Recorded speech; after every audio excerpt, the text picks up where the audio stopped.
हम लोग संकल्प भूमि पर बैठे हैं। मेरे पीछे आप इतने लोग, सब कार्यकर्ता है, अलग अलग पार्टी से है, अलग अलग मोमेंट से है, मगर इकट्ठा है क्योंकि ये जो भूमि है ये अलग होने की भूमि नहीं है। भले ही सब अलग अलग पार्टी से हो, लेकिन यहाँ आके जब बाबा साहब को नमन करते हैं तो सब एक होकर करते हैं। और बाबा साहब को नमन करने के लिए चाहे बीएसपी हो, चाहे भीम आर्मी हो, और भी संगठन के कार्यकर्ता यहाँ पहुँच रहे हैं। और इसके माध्यम से हम सारे समाज को ये संदेश देना चाहते हैं कि भले ही हम किसी पक्ष में हो, किसी अलग अलग संस्थाओं में हो, संगठनों में हो, लेकिन बाबा साहब के नाम पर, हमारे संवैधानिक अधिकारों के नाम पर, हमारी लड़ाई के नाम पर हमें एक होना चाहिए। हमारे साथ इस लड़ाई को गुजरात में जिंदा रखने वाले आचार्य भाई है। आचार्य भाई, आपका बहुत बहुत साधुवाद, नमो बुद्धाय, जय भीम। धन्यवाद सर जी, जय भीम। बहुत दिन से तमन्ना थी कि गुजरात से लोगों से मिले, कोरोना के कारण मिल नहीं पाए, आना जाना बंद था। ऐसे लग रहा था कि एक मोमेंट जो एक प्रवाह है बुद्धिज्म का या बाबा साहब की मोमेंट का, वो रुक तो नहीं रहा। कोरोना के काल में कैसा अपने इस मोमेंट को जिंदा रखा, क्योंकि बहुत कठिन काम होता है। जो मोमेंट तैयार हो जाती है उसको जिंदा रखना, फिर कोरोना जैसे कॉन्टेक्ट टूट जाते हैं, प्रोग्राम्स बंद हो जाते हैं, ऐसे वक्त में मोमेंट को कैसा जिंदा रखा जाए? मोमेंट, पहले तो मोमेंट क्या है वो बता दूं, वो जरूरी है। क्योंकि मोमेंट हमारी ये है कि नॉर्मली हम जितने भी लोग हैं बाबा साहब को मानने वाले, नहीं मानने वाले, वो जानते हैं, यानी कॉन्स्टिट्यूशन को, बंधारण को जानते। वो लोग जब जानते हैं कि समाज क्या है, समाज की स्थिति क्या है, हमें क्या करना चाहिए समाज के प्रति, वो जब जान लेता है तो कुछ करने की सोचता है। तो हमने भी 2016 में सोचा कि हम क्या करें। तो हमने सबसे पहले पढ़े लिखे थे, तो बाबा साहब ने 1956 में भी कहा कि पढ़े लिखे लोगों ने धोखा दिया है। तो हमने भी देखा कि हम भी पढ़े लिखे, यार हमने तो धोखा नहीं दिया ना। बाद में हमने ढूंढा कि हमने धोखा कैसे दिया। तो हमने पूरा रिसर्च किया कि हाँ यार, हमने एजुकेशन बाबा साहब की देन से लिया। हमने जो भी हम बिजनेस करे, आज अच्छी सोसाइटी में एक अच्छा बंगलो लेके, गाड़ी लेके रह रहे, किसकी बदौलत? ड्यू टू ओनली बाबा साहब। तो बाबा साहब की बदौलत हम यहाँ तक पहुंचे हैं। तो हमारी फर्ज क्या है, हम क्या करें? हमें कुछ करना चाहिए। समाज ने हमारे लिए क्या किया, वजह हमें समाज के लिए क्या करना चाहिए, ये हमें सोचने की जरूरत। तब से मैंने स्टार्ट किया सर कि जब हमारे बीएसपी के नेता है मधुसूदन जी मेरे को हर बार बोलते हैं कि बाबा साहब की प्रतिमा वहां पर आओ, थोड़ा फूल माला चढ़ाते हैं, 14 तारीख है, अप्रैल है। आई सैल्यूट फॉर दैट। ये लोगों ने मेरे को पीछे थोड़ा पुश किया, बट मैं ना बोलता था कि मैंने ऐसा कुछ किया ही नहीं बाबा साहब की प्रतिमा को फूल चढ़ा सकूं। मैं हर बार यही बोलता था कि बाबा साहब की प्रतिमा को फूल चढ़ाने की मेरी औकात नहीं है, मैं नहीं चढ़ा होगा, क्यों, मैंने ऐसा कुछ किया ही नहीं। फिर बाद मैंने कि क्या कर सकते हैं, तो हर 14 तारीख को, ओनली 14 अप्रैल नहीं, और हर 14 तारीख को हो, गांव गांव जाके। मुझे पता चला कि हाँ, मुझे जब नॉलेज नहीं था, मुझे कुछ नहीं पता था। हम MA BEd हो गए, प्रोफेसर हो गए, सब कुछ हमने डिग्रियां हासिल कर ली, हमने बहुत गाड़ी बंगलो सब हासिल कर लिया। हमें मालूम नहीं था कि यहाँ तक हम कैसे पहुंचे, इसके पीछे किन महापुरुषों ने बलिदान दिया है। बुद्ध से लेकर, कबीर से लेकर, पेरियार रामास्वामी, हमारे कांसीराम जी, बहुत सारे हमारे महापुरुषों ने, जो बाबा साहब ने जो हमारा जो बलिदान दिया है, उनकी जिंदगी का हमने चरित्र पढ़ा। बाद में पता चला कि हमने कुछ नहीं किया है। देन आफ्टर हमने हर 14 तारीख को गांव गांव जाते हैं, जो लोग पिछड़े हैं, जो अछूत है, उन लोगों को इकट्ठा करते हैं और एजुकेशन के बारे में समझाते हैं, बाबा साहब के बारे में समझाते हैं, बंधारण के बारे में समझाते हैं, और लोगों को समझाते हैं कि यू यूनाइट, एजुकेट, आप शिक्षण ले, एजुकेशन ले, और ये बंधारण की जो कलमे है, धार्मिक अंधश्रद्धा से मुक्त हुआ। तो वो हम लोगों को समझाते एवरी 14। अब आप जब बोला कि कोरोना के हाल में क्या करते थे, तो कोरोना में गवर्नमेंट की गाइडलाइन थी कि हम इकट्ठा ना करें। तो यानी 3-4 तारीख ऐसी गई जब हम नहीं पहुंचे, जानबूझ सबको बोल दिया कि हम नहीं जा सकते। बट अभी हम 14 तारीख को गए, 14 तारीख उत्तरायण होती है, लोग मौज मस्ती में होते हैं, दारू वारू पी के सब लोग। ऐसे लोग यहाँ 50 नहीं 200-300 घर थे एक गांव में, बट हमारे सामने बैठने वाले सिर्फ 25 लोग थे।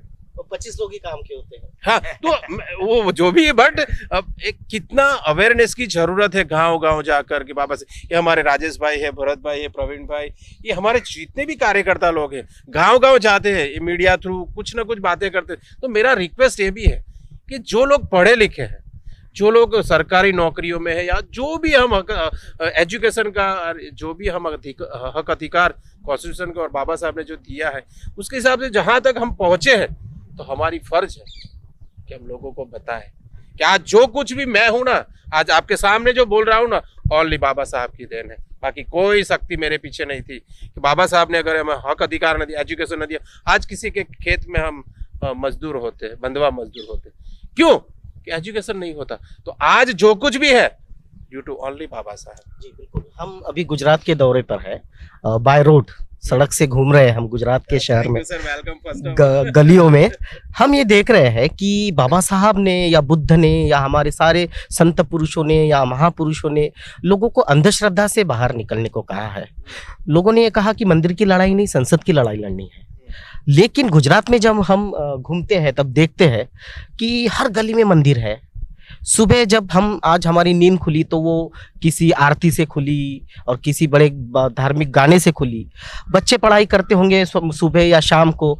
अंधश्रद्धा से बहुत बड़ी लड़ाई हमें लड़नी है। तो इस तरह का जो माहौल गुजरात में है, इसके लिए क्या कहेंगे आप? सर जी, मैं गांव जाता हूं। अब बाबा साहब, हम बोलते हैं ना जोर जोर से, यार बाबा साहब ने हमको सब कुछ दिया। बाबा साहब ने सबको नौकरी दी, एजुकेशन दिया, एक अधिकार दिया। गांव में अगर कोई नाम लेता है तो एट्रोसिटी एक्ट करके दादागिरी करते, वो बाबा साहब ने सब हक अधिकार दिए। बाकी गांव में प्रवेश करने का अधिकार आज कुछ गांव में नहीं, पानी पीने का अधिकार नहीं, कुएं पर नहीं। एक तालाब का इतना डर्टी जो गंदा पानी है उसमें कुत्ता जा सकता है, बिल्ली जा सकती है, एक अछूत परिवार का आदमी उसको छू नहीं सकता, वो कुएं पर नहीं जा सकता। ऐसी हालत से बाहर निकाल के हमें ऑफिसर्स बनाया।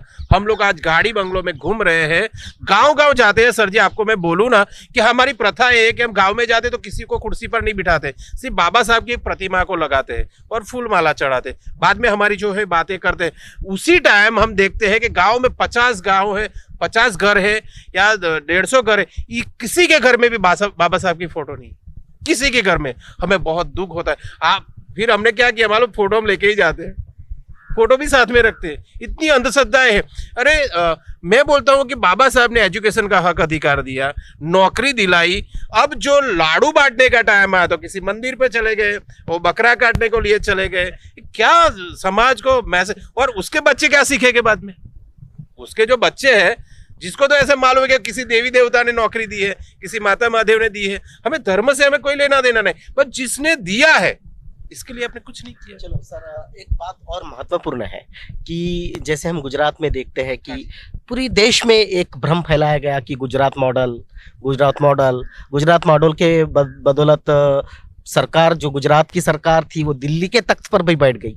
लेकिन हम जब रास्तों पर गांव में, बड़े शहर छोड़ दो, आप अहमदाबाद छोड़ दो, बड़ौदा छोड़ दो, आप सूरत छोड़ दो, सूरत से पहले से ही डेवलप था, बड़ौदा तो एक किंगडम रहा है, डिस्नी रहा, वो भी डेवलप था, अहमदाबाद भी बड़ा शहर तो वो भी डेवलप था। ये कुछ बड़े नाम छोड़े तो विकास का जो मॉडल है वो कहीं दिखता नहीं। ऊपर से जो रोजगार है गुजरात में, उसका इंडेक्स बहुत कम है। इसका क्या कारण है? क्यों इस मॉडल को देश भर में फैला जा रहा है और इसका इस तरह से बयान किया जा रहा है और गुजरात में ऐसा कुछ नहीं दिखता है? देखिए सर, इसमें बहुत बड़ी टेक्निकल बात है कि एक मार्केटिंग फंडा है। जो गुजरात मॉडल है ना, एक बहुत प्यारा सा वर्ड है। वो इतना प्यारा वर्ड है ना, उसमें सब मोहित हो जाते हैं। वो मोहिनी की तरह है, माया जाल है एक। वो माया जाल का एक फंडा है, उसमें सब फंसे रहे। कैसे फंस रहे? कि गुजरात मॉडल। अब बाबा साहब ने बोला, महापुरुष ने बोला, अरे मैं तो बोलता हूँ गांधी जी ने बोला है, हमारे राजीव गांधी ने भी बोला है कि गांव, हमारा देश कैसा है ना, वो गांव में जाकर देखो। आज गांव में देखो, पादरा के नजदीक में गांव है। अभी की बात करो, ये हफ्ते की बात करो और आज की बात करो। राजेश में अभी जाके आए हैं देना गांव में, देखो आप जाके कि पूरे गांव को बाइकआउट किया है। किस आधार पर? जाति के आधार पर, कि अछूत लोगों को गांव में प्रवेश नहीं करना है। किस सदी में हम जी रहे हैं? कौन सा मॉडल है? और ये तो एक घटना बाहर आई है, बाकी हर रोज बहन दीकरियों पर अत्याचार होते, या तो उसका शोषण होता है, उसके ऊपर रेप, कोई केस नहीं दर्ज होता है, कोई केस दर्ज नहीं होता है। ये मॉडल है हमारा, ओरिजिनल मॉडल गांव में है। और एक गुजरात के बाहर लोगों को ऐसा लगता है गुजरात तो इतना बड़ा है। वो अहमदाबाद में जो कार्निवल बना दिया, कुछ 2-4 चीजें, यानी स्टैच्यू ऑफ यूनिटी, तो ये थोड़ी ना गुजरात है। सरदार वल्लभ भाई पटेल का अगर सरदार गुजरात देखना है तो गांव में है ना। गांव में देखिए कि गांव, अभी भी मैं गांव में जाके आया डभोई के नजदीक में। गांव में भी स्थिति क्या सी है कि हमें एड्रेस पूछना था, तो हमने पूछा कि यार ये लोगों का, तो कि वो कौन नात का है, कि वो निचली नात का है। तो हमें बड़ा झटका लगता है ना यार कि हम इतने पढ़े लिखे लोग हैं, ये लोग भी पढ़े लिखे, अभी भी गांव में जाके देखो साहब, गांव की स्थिति आज भी सेम है एज इट इज जो 18वीं सदी में थी, 17वीं सदी में। वो मनुवादी पद्धति से गांव की रचना आज भी चालू है। पंचायत में अगर अपना सरपंच भी बन गया तो नीचे बैठता है, क्यों बैठता है उसको भी मालूम नहीं क्यों सरपंच। आज मैं बोलूं ना, अभी की चुटनी में बहुत सारे सरपंच गांव गांव बन गए हैं, उनको ये मालूम नहीं कि सरपंच क्या है, ये मालूम नहीं कि हम कैसे सरपंच बने। सरपंच बनने के बाद कुछ लोगों ने तो बाधा भी की है, माता महादेव के जहाँ बकरा भी चढ़ा है, प्रसाद भी बहुत सारी। ये कहाँ लेके जा रहे हैं हम? यही गुजरात का ओरिजिनल मॉडल है। तो जो वहाँ बताया जाता है, गाँव गाँव जाके दिखाता हूँ, चलो ना आइए मेरे साथ टीवी आप ले लीजिए। बिल्कुल, गांव में तो जाएंगे जरूर। गुजरात में आई है कि मॉडल क्या है। सबसे महत्वपूर्ण बात यह भी है कि गुजरात जो है एक बहुत बड़ा बुद्धिस्ट कल्चर का सेंटर कभी रह चुका है। एक सम्राट अशोक की डेस्टिनी यहाँ थी। यहाँ पर शिलालेख है, यहाँ पर स्तूप है। हम जहाँ भी गुजरात में जाते हैं, यहाँ से पाकिस्तान का बॉर्डर भी लगा है, पाकिस्तान तक जाते हैं तो बुद्धिस्ट जो है संस्कृति के बहुत सारे मोनूमेंट्स मिलते हैं, जिनके तरफ ध्यान नहीं दिया जा रहा है। एक तरफ तो संस्कृति खत्म की जा रही है, तो कैसा इस संस्कृति को बचाने की जो कोशिश है उसको कैसे करना चाहिए? सर, जो आपने पाकिस्तान का वर्ड यूज किया, बाबा साहब ने उस पर बुक्स भी लिखी है। मेरा ये पर्सनली ऐसा मानना है कि जो बांग्लादेश है और पाकिस्तान है, उसका विभाजन ही हुआ है इसी प्रथा पर, ये जाति प्रथा और धर्म पर। बाकी ये हमारे ही पार्ट थे ना। पाकिस्तान कब छूटा हुआ? इसका विभाजन कब हुआ ना? आजादी के बाद हुआ ना। क्यों हुआ? कि एक जाति और एक धर्म के आधार पर हुआ। ये अगर ये दो बांग्लादेश और पाकिस्तान अभी साथ में होते तो मुसलमानों की संख्या ज्यादा हो सकती थी। ये धर्म के नाम पर विभाजन करके कुछ जो राजकीय बेनिफिट्स लेने वाले लोग हैं, जो स्ट्रैटेजिकल है, उन लोगों ने ये पूरा डिपार्टमेंट, ये जो डिवीजन किया है ना, ये जो भागला किया है, वो पॉलिटिशियन पर्सन ने किया है। पब्लिक को पाकिस्तान के लोगों को जाके बात करिए ना। मैं तो बोलता हूँ आपके कैमरे लोग, हम चाहते हैं पाकिस्तान में, लोगों से पूछिए क्या चाहते हैं। शांति और अमन ही चाहता है ना कोई भी इंसान दुनिया का। बोलो हमारे देश के लोग क्या चाहते हैं? या लड़ते रहे क्या अफगानिस्तान की तरफ? नहीं, लोग शांति चाहते हैं। खाना, लोगों को क्या चाहिए? शाम का खाना चाहिए, शांति चाहिए, लोगों से प्यार चाहिए, और क्या चाहिए? हाँ, सिक्योरिटी चाहिए उनको, न्याय चाहिए ना, उसको सलामती चाहिए, समानता चाहिए, बंधु, वो क्या चाहिए उनको? बिल्कुल आचार्य जी, आपने समानता और बंधुत्व की बात की। बाबा साहब का सपना था कि पूरे भारत को प्रबुद्ध किया जाए, बौद्धमय किया जाए। उन्होंने कहा, धम्म दीक्षा की शुरुआत नागपुर से हुई और तमाम गुजरात में भी बौद्ध धम्म दीक्षा हुई, और उसके लिए एक स्पेशल एक्ट लाया गया, एंटी कन्वर्जन एक्ट। गुजरात से शुरुआत हुई पूरे देश में। इसके पहले किसी स्टेट ने ये बात नहीं की थी। और जैसे ही धर्मांतरित होते हैं तो उन पे केस, जो धर्मांतरण करवाता है उस पे केस। एक बड़ा षड्यंत्र है, क्योंकि धर्म को पढ़ना, धर्म को आचरण करना, ये तो हमारे संविधान ने हमें दिया है। हम आज मैं हिंदू हूँ तो कल बौद्ध हो सकता हूँ, परसों मुस्लिम हो सकता हूँ। मुझे जो लगता है, इस तरह के कानून किस षड्यंत्र की तरफ हमें ले जाते हैं? ठीक है सर जी, मैं जो बाबा साहब ने बुद्ध की बात की है, तो मेरा पर्सनली ये मानना है कि दुनिया का सबसे श्रेष्ठ यानी सबसे बुद्धिशाली आदमी था वो, सबसे पढ़ा लिखा था, सबसे ज्यादा डिग्री थी, सबसे ज्यादा भाषाएं, सबसे ज्यादा बुक्स जिन्होंने पढ़ी थी, जिन्होंने सभी धर्मों का अभ्यास किया था। और सबसे पहले आपको मैं सर बता दूं, बुद्ध कोई धर्म नहीं है, बुद्ध एक धम्म है। धम्म और धर्म में फर्क है। धर्म एक व्यक्तिगत ख्याल है, धम्म यानी हमको और आपको साथ में रहना है, इन सबको साथ में रहना है, तो कुछ आचार संहिता चाहिए कि भाई चोरी ना करना, झूठ ना बोलना, आप व्यभिचार ना करना, तो हिंसा ना करना। ये रूल इसीलिए है कि सोसाइटी को यूनाइट रख सके, हम सेफ रख सके, सबको सलामती दे सके। इसमें कोई धर्म की जरूरत नहीं, ये धम्म की जरूरत इसलिए कि हम यूनाइट रह सके। एक साथ में रहने के लिए कुछ हमारा परिवार होता है, तो परिवार में कुछ रूल्स होना चाहिए ना। अगर रूल्स नहीं रहे तो परिवार कैसे रहेगा? तो इसीलिए बाबा साहब ने कहा था कि बाबा साहब ने तो मॉडर्न इंडिया और मॉडर्न वर्ल्ड की बात कही है, तो इसीलिए प्रबुद्ध भारत की बात कही थी। अगर मॉडर्न इंडिया बनाना है, प्रबुद्ध भारत हमें बनाना है, तभी ये पॉसिबल है। प्रबुद्ध भारत नहीं होगा तो नहीं होगा। अगर आप ये अष्टांगिक मार्ग से नहीं जी रहे ना, तो देश में दंगे होंगे, झगड़ा होगा, धर्म के युद्ध होंगे, सब कुछ होगा, शांति नहीं होगी, अमन नहीं होगा, बंधुता नहीं होगी, प्यार नहीं होगा। ये बाबा साहब ने इसीलिए बोला है ना, बुद्ध धम्म की बात इसीलिए की है। लोग को मालूम ही नहीं धर्म क्या है, धम्म क्या है। ये मैं तो बोलता धर्म के जो ठेकेदार है उनको धर्म की व्याख्या ही नहीं मालूम। आप पूछ लो ना, जाके जाओ, 100 लोगों को अभी सर्वे करते, किसी को धर्म के बारे में नहीं मालूम।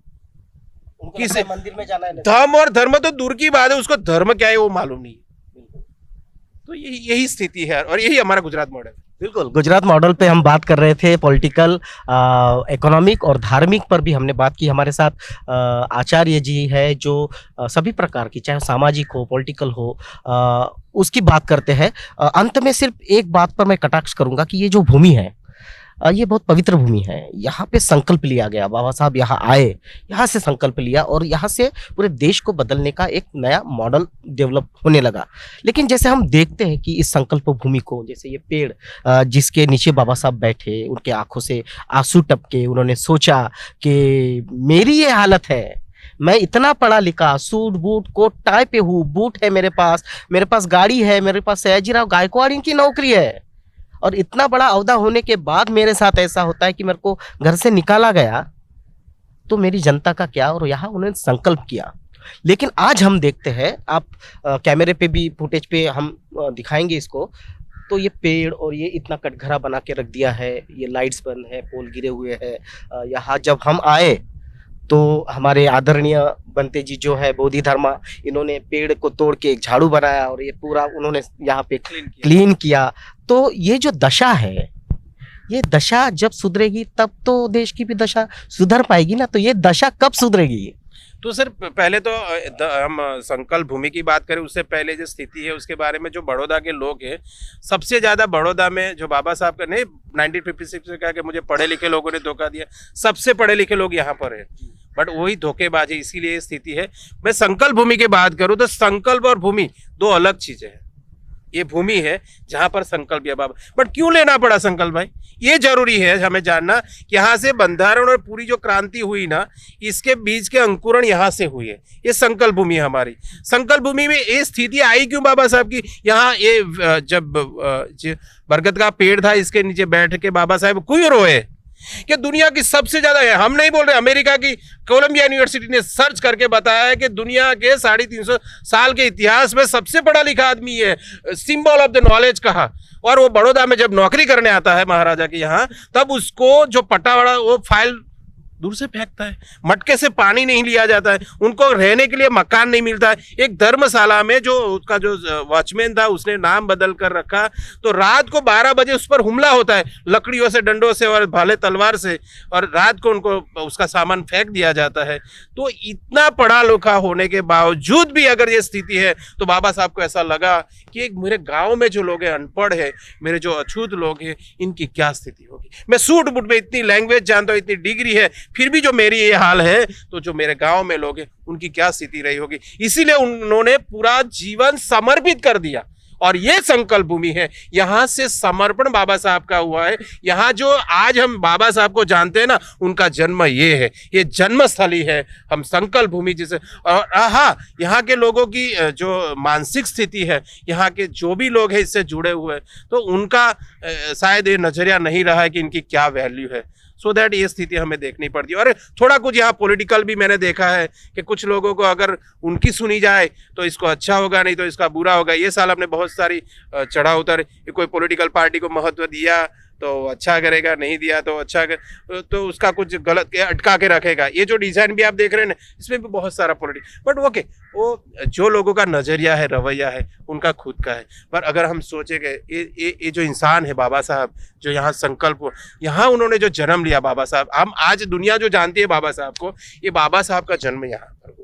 और ये महत्व अगर आप और मैं समझे, इसीलिए तो हम बैठ के यहाँ बात कर रहे हैं ना। जो लोग नहीं समझते, आज नौकरी धंधा करके यहाँ गाड़ी बंगला है, लोग शांति से सो रहे, संडे को लीला सूखा जो भी खाना है खा रहे, पी रहे लाल पानी, और वो उनकी सोच है। पर बाबा साहब ने जो समर्पण दिया है, अपने बच्चे गवाए, अपना परिवार गवाए, पूरा, वो चाहे तो क्या नहीं कर सकते थे, दुनिया का सबसे पढ़ा लिखा आदमी थे, क्या नहीं कर सकता था, पर उन्होंने हमारे लिए किया। तो हमारा भी यही संकल्प यहाँ पर रहता है, और मेरा भी संकल्प है कि हर 14 तारीख को गांव में जाकर मैं लोगों को जगाऊंगा और लोगों से मिलूंगा, उठाऊंगा कि बाबा साहब ने जो समर्पण दिया है, हमारे महापुरुषों ने, हमारे जो धर्म के लोग हैं, उन्होंने जो यहाँ पर जो क्रांति की है, उसे हमें फिर से खड़ा करना है और प्रबुद्ध भारत बनाना है। मॉडर्न इंडिया और मॉडर्न वर्ल्ड की जो परिकल्पना बाबा साहब ने दी है, और समता समानता की बात बाबा साहब ने जो की है, एक समृद्ध भारत की बात की है, उसे हमें उजागर करना है। वही हमारा सपना है। बिल्कुल। समृद्ध भारत की जो बाबा साहब ने संकल्पना दी है, पूरे भारत के विकास की संकल्पना दी है, और यह उसका जन्म जो है यहीं से हुआ था। आचार्य जी, आपने वक्त दिया। अब बहुत सारे पहलुओं पर चर्चा हुई, बातचीत तो जारी रहेगी, गुजरात का दौरा भी जारी रहेगा, गांव कस्बे में जाकर भी हम लोगों से रूबरू होंगे। आपने आवाज इंडिया टीवी को वक्त दिया, आपका बहुत बहुत धन्यवाद। Thank you sir. और मैं एक बात आपके लिए भी कहना चाहूँ कि आवाज इंडिया जो टीवी है ना, मुझे मालूम है कि बहुत सारी जो विटंबनाएं से गुजर रहा है ना, तो एक ही चैनल है, वो आवाज इंडिया है। क्योंकि मुझे मालूम है कि मैं आप लोगों की इन्फॉर्मेशन मेरे पास है, क्योंकि मैं मीडिया से जुड़ा हुआ हूँ। तो बाबा साहब का अगर जो भी काम करता है ना, उनके अगेंस्ट में बहुत सारे लोग होते हैं, तो आपकी चैनल के अगेंस्ट में भी बहुत सारे लोग हैं, मुझे मालूम है। और यही स्थिति है, जो लोग अब बाबा साहब का काम करने चाहते हैं, बाबा साहब के साथ जुड़ना चाहते हैं ना, उसको लोग रोक देते हैं। यहाँ पर ये स्थिति है भारत की। यही मॉडल है हमारा, ये जो भारत का मॉडल है ना, ओरिजिनल ये है कि आपकी चैनल को भी मैं बोलता हूँ ना, जीटीपीएल पर क्यों नहीं चल रहा, मैं खुलेआम बोल रहा हूँ, क्यों नहीं चल रहा, मुझे बताइए टेक्निकल पॉइंट क्यों? क्योंकि आप सच की बात करेंगे, और सच की बात करेंगे। बाबा साहब की प्रतिमा क्यों तोड़ी जा रही है, बाबा साहब की फोटो क्यों? कल ही मैंने एक वीडियो देखा है कि पुलिस स्टेशन से बाबा साहब की वो पीएसआई ने प्रतिमा हटा दी। क्यों हटा दी? ये सत्य है, ये सच है। बुद्ध की मूर्तियां क्यों निकाली जा रही, क्यों डांटी जा रही थी, क्यों तोड़ दी गई थी? ये सच है। सम्राट अशोक की जयंती यहाँ नहीं उजागर की जा रही, क्यों? उसको नहीं मनाया जाए, क्यों? कि ये दबाना चाहते हैं, तो आपकी चैनल को भी ये दबाना चाहते हैं, मुझे मालूम है सर। और इसीलिए आप हम शुक्रगुजार है, हमारी पूरी टीम, धन्यवाद कि आप बहुत मेहनत करते हैं और बहुत विटंबनाओं से आप पसार हो रहे हैं, मुझे मालूम है। सो फर्स्ट ऑफ ऑल हम आपका शुक्रिया अदा करते हैं कि बाबा साहब की एक मुहिम के लिए आप लोग जो लगे हैं, आप सभी को मेरा तहे दिल से शुक्रिया है। और थैंक्स बाबा साहब की जो मुहिम है, इसमें आप लोग लगे हैं, रियली पूरी टीम को मेरी ओर से धन्यवाद। और मैं really I appreciate for that कि आप लोग जो तकलीफें सहन करके कल से आप लोग यहाँ पर आए हैं, क्या स्थिति में रहे, कैसे रहे, वो सब किसी को बताने की जरूरत, किसी को कोई फर्क नहीं पड़ता। हाँ, ऐसे भी लोग लगे हैं, इसीलिए तो बाबा साहब बिल्कुल बिल्कुल। बुद्ध कहते हैं कि सूर्य, चंद्र और सत्य कभी नहीं छिप सकता, ऐसे बुद्ध कहते हैं। सच की आवाज नहीं दबाई जा सकती, और आवाज इंडिया टीवी की आवाज भी नहीं दबाई जा सकती, क्योंकि देश भर में आचार्य भाई जैसे, राजेश भाई जैसे, राठौर भाई जैसे समर्थक आवाज इंडिया के पास है। आप देख रहे हैं आवाज इंडिया टीवी।